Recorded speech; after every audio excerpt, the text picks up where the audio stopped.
Sudan marks 1 year since fighting tore through the capital, sparking the war between Sudan's army and the paramilitary rapid support forces. What has been the impact on children and women? Thank you very much for having me, Penina. The current conflict in Sudan is having devastating impact on the people of Sudan, particularly women and girls. The conflict has reversed many gains that have been made in the country, and the humanitarian situation is rather dire. Currently, Sudan is amongst the largest refugee and humanitarian and displaced crises in the world, as we know. About 25 million people are in need of humanitarian need and assistance. And currently, displacement since April 15 last year, both inside and outside Sudan, 8.3 million Sudanese have been displaced. And women and girls constitute about 53% of that population. So the situation is quite dire, like I said, as in times in conflict and insecurity, we have increase of GBV, and currently we have 6.7 million people at risk of GBV in Sudan, and that's gender-based violence, including sexual and gender-based violence, of course. And there's no access to services, no ability to report these cases. So situation is not very good right now.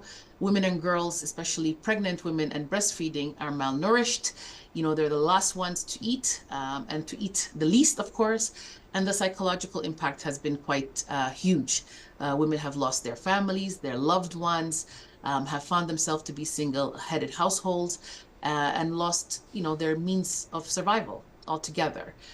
So we are hoping that, there's a halt to the crisis, so we're able to deliver these needed services to women and girls. Right. And how concerning is this current situation, this picture you've painted for us, to the future of Sudan, especially as you've said, women and children are the most affected?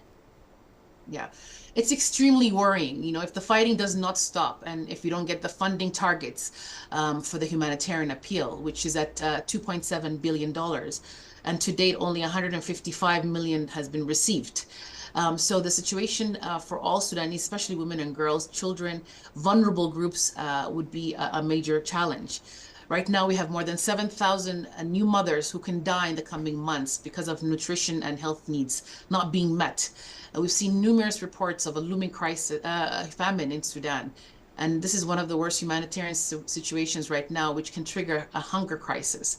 And of course, this exposes them to further sexual exploitation in such situations. So we need to take immediate steps to ensure that protection of women and girls, supporting their economic livelihoods, and supporting them to be part and parcel of any conversation that takes place, whether it's in terms of access to humanitarian corridors, but also in the political and the peace process and any peace negotiation process. So we as international partners, we need to invest in women's rights organizations and prioritize their needs and their dimensions and their perspectives when it comes to finding lasting solutions for Sudan. Yeah, let's just push forward that point, Idol. In your view, has the international community and regional bodies done enough to help stop this conflict? And if not, what more do you think needs to be done? I think there has been a lot of investment and massive efforts that have been made by various actors, both at the regional level and at the international level, to help alleviate the crisis and come to find a solution for the Sudan crisis.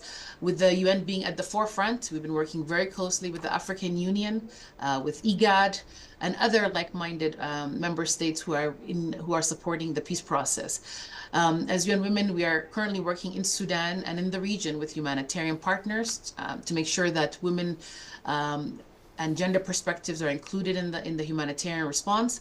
But from a political perspective and the peace process perspective, we've been working closely with the actors I mentioned to facilitate and make sure that women are also at the table finding solutions and making sure that the issues of all Sudanese are taken into consideration when a peace negotiation is being drawn.